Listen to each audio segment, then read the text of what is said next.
বাগেরহাট কচুয়া গণমানুষের নেতা, যিনি দীর্ঘ 6 বছর পর্যন্ত কারাগারে রয়েছেন, যুবকদের খুব প্রিয় নেতা, মজলুম জননেতা জনাব শেখ মঞ্জুরুল হক রাহাত ভাই বক্তব্য রাখছেন।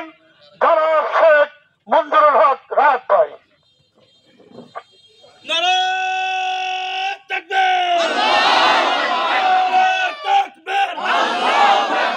বাংলাদেশ জামাত ইসলামী জিন্দাবাদ জিন্দাবাদ জিন্দাবাদ জিন্দাবাদ আল কোরআনের আলো সংসদে জালো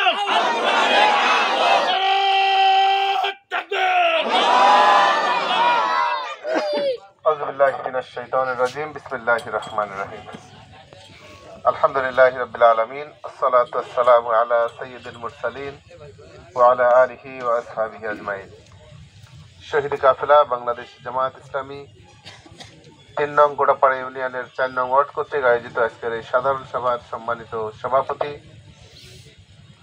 অত্র ইউনিয়ন জামাতের সংগ্রামী আমির জনাব বরকত আলী ভাই, আজকে প্রধান মেহমান হিসেবে আমাদের মাঝে উপস্থিত রয়েছেন বাংলাদেশ জামায়াত ইসলামী বাগেরহাট জেলা শাখার সংগ্রামী অ্যাসিস্ট্যান্ট সেক্রেটারি, বিশিষ্ট আইনজীবী জননেতা জনাব অ্যাডভোকেট মুস্তাইন বিল্লাহ ভাই।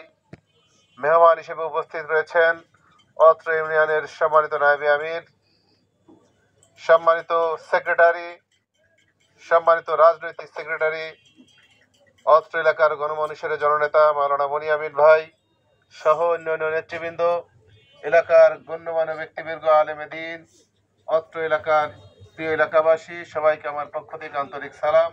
আসসালামু আলাইকুম ওয়া রাহমাতুল্লাহি ওয়া বারাকাতুহু।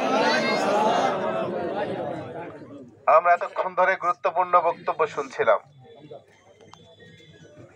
আল্লাহ শুকরিয়া, আল্লাহ রাব্বুল আলামিনের অশেষ মেহেরবানিতে দীর্ঘ বছর পরে হলেও উন্মুক্ত পরিবেশে জামাত ইসলামের কথা উচ্চস্বরে আমরা বলার সুযোগ পেয়েছি। কারণ আমরা দীর্ঘ বছর একটি ফ্যাসিবাদ সরকারের অধীনে আমাদের জীবন যাপন করছিলাম।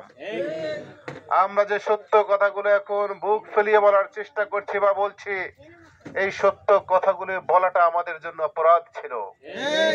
আমাদের রাজনৈতিক অধিকার ছিল রাজনীতি করার, সেই রাজনৈতিক অধিকার কেড়ে নিয়ে অপরাজনীতির সঙ্গে আমাদের সম্পৃক্ত হতে বাধ্য করতে একটা গোষ্ঠী। আপনারা সবাই অবগত রয়েছেন 17টি বছর ধরে অত্যাচার, জুলুম এবং নির্যাতনের স্টিম রোলার আমাদের উপরে চালানো হয়েছে। আমাদের প্রিয় নেতৃবৃন্দ যারা নিরপরাধ ছিল, যাদের জীবনে অপরাধের কালিমা খুঁজে পাওয়া যায় না, সম্পূর্ণ অন্যায় এবং দুর্নীতি মুক্তভাবে যারা জীবন যাপন করেছে, সজ্জন ব্যক্তি হিসেবে সমাজে খ্যাত হয়েছে, বাংলাদেশে নয় শুধু আন্তর্জাতিক মহলেও সুনাম করিয়েছে, অনেককে কোরআনের পাখি নামে আখ্যায়িত করাও হয়েছে। সেই সোনার মানুষদেরকে জালিম সরকাররা অন্যায়ভাবে তিলে তিলে হত্যা করেছে। আমাদের সংগঠন সহ বাংলাদেশের ভিন্ন রাজনৈতিক দলের, বিএনপি, জামাত সহ ইসলামী যত দলের নেতারা ছিল, সেই নেতাদেরকে বছরের পর বছর কারাগারে বন্দী করে রাখা হয়েছিল।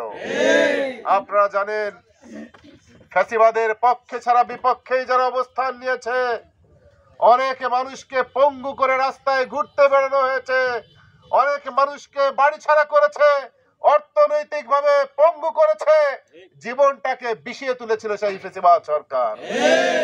আমরা একটা সময়ে ভেবেছিলাম আর সম্ভব নয়, 21 সাল, 31 সাল, 41 সাল, সালের পরে সাল ঘোষণা আসছে, মনে হয় বাংলাদেশ থেকে আর ফ্যাসিস্ট সরকার বিদায় নিতে পারবে না। আমরা তাই ভেবেছিলাম, তাই না? কিন্তু আল্লাহর মার দুনিয়ার মার, অপরাধ করতে করতে করতে করতে এমন জায়গায় চলে গিয়েছে, আল্লাহ রাব্বুল আলামিন আরশ কেঁপে গিয়েছে। আল্লাহ রাব্বুল আলামিন তার সিদ্ধান্ত পাঠিয়েছে। রাজনৈতিক দলগুলো চেষ্টা করতে করতে অস্থির হয়ে গিয়েছে, হতাশ হয়ে গিয়েছে। বাংলাদেশের তরুণ দামাল ছেলেদের যারা সেই ফ্যাসিস্ট সরকারকে বিদায় করে ছাড়িয়েছে। সম্মানিত ভাইরা, এটাই হচ্ছে বাস্তবতা।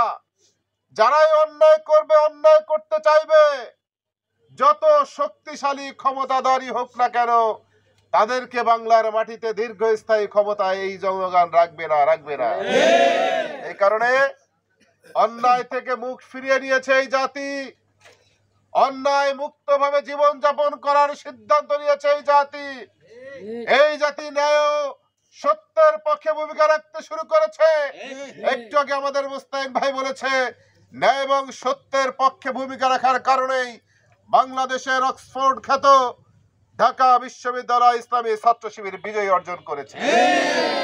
সম্মানিত ভাইরা, আজকে বাংলাদেশে জামাত ইসলামী সারা বাংলাদেশে একটি উত্থান আমরা টের পাচ্ছি।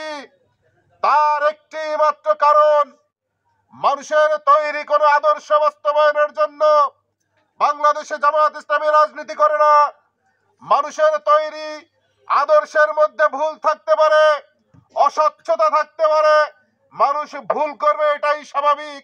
কিন্তু আল্লাহ রাব্বুল আলামিন আল্লাহর নবীকে নির্ভুলভাবে এই দুনিয়ায় জীবন যাপন করে ব্যবস্থা করেছেন। সুতরাং তার আদর্শের মধ্যে কোনো ভুল নেই। আমরা সেই নবীর আদর্শকে এই বাংলার জমিনে বাস্তবায়ন করার জন্য সিদ্ধান্ত গ্রহণ করেছি। অতএব যে গোষ্ঠী, যে দল, যে মানুষেরা এই জমিনে আল্লাহর নবীর আদর্শকে বাস্তবায়ন করার সিদ্ধান্ত নিয়ে গিয়ে যাবে, হতে পারে তাদের উপরে সাময়িকভাবে নির্যাতন করা হবে, তাদেরকে কারাগারে নিক্ষেপ করা হবে, তাদেরকে কষ্ট দেওয়া হবে, কিন্তু তাদের দ্বারা এই জমিনে আল্লাহর নবীর আদর্শ বাস্তবায়ন হবেই হবে ইনশাআল্লাহ।